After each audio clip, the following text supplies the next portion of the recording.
we got annoyed. We were like, you're not just insulting gamers as a whole when it came to Shenmue 3. You were insulting the heart, soul, and core of the very backers who helped you out right at the start, including myself. And you were like, oh, sorry, we're not going to offer refunds. It was insulting. There was no need to do that. Yes, it may have affected things, but to negate the whole point and not offer refunds initially was a bad move on your part. It got fixed later on, but only because there was a lot of pressure, which there was, so that sort of got fixed. But but the point stands on your initial mistake. You didn't offer refunds when you should have done, so it's still a mistake. Point number 4, remove Deep Silver as your publisher. I don't know why you chose Deep Silver. There's many publishers, probably better ones. I don't know, why didn't you get CDPR to publish it, or some smaller, more legitimate company?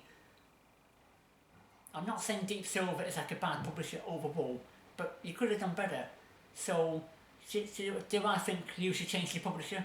Yeah, because Deep Silver caused problems, and there's no getting around that. So legally, I don't know how you do that.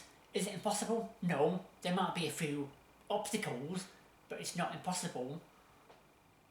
It's like revoking the deal with Epic.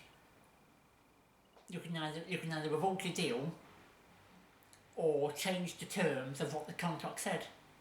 We don't care about legal or other means. We want these changes instigated. Is it impossible to change publisher? No, not really. If you wanted to, not necessarily recall copies, but if you wanted to change your publisher, by all means do so. In fact, I encourage it because Deep Silver is a pile of crap. Other games have changed publishers. I probably can't come up with any examples off the top of my head, but it's doable. Okay, don't argue it. Tell me why it might not be doable. Change your publisher. So say it's like doing the first batch of games with one publisher and then cutting that off, shutting that down, change your publisher, and then the next batch of games onwards would be with a new publisher. Sounds pretty straightforward to me. Point number 5, which should have been done, but it wasn't. Reinstate the Steam version on day 1. You didn't do this, and you should have done it. In fact, you should have had a GOG as well, and maybe the only one that would be an exception would be it's not on Xbox One because you haven't talked to Microsoft yet.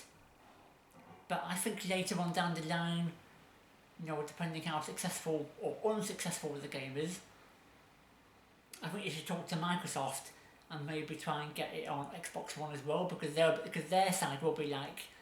Their side will kind of want it there as well. It would be another platform that would be on there. It would give more people access to the game, and you might get some sales, you might get some money, you might get some goodwill from the community. There's really no downside to doing an Xbox One edition. So just putting that out there.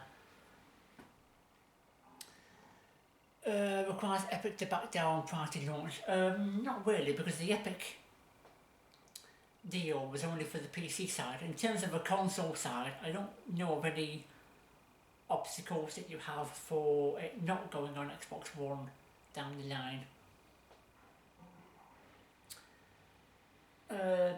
There's confusions, but I'll come back to that again in part 3. That's 5 points. There are some others, but I'm going to leave that for a part 3. The conclusion of part 2, which will be the same as the conclusion of part 3.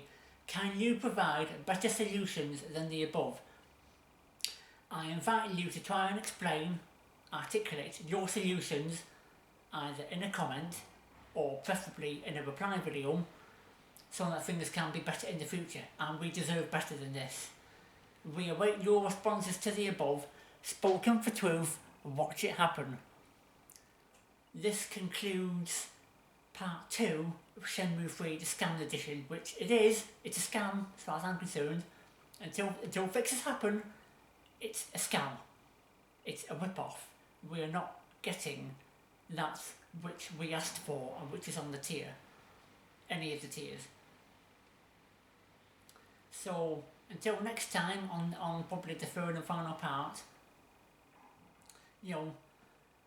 rate, comment, subscribe. Try not to troll in the comments because if your comments bullshit, it's gonna get removed. If you're trying to fuck with me mentally, then fuck you, because it's not gonna get tolerated on my channel. Okay? You want to be reasonable and legitimate and straightforward on arguments and things, that's fine, but bullshit's going to get cut out completely. I don't disable comments, but I will remove ones that are stupid. So until next time, I'll see you all in part 3.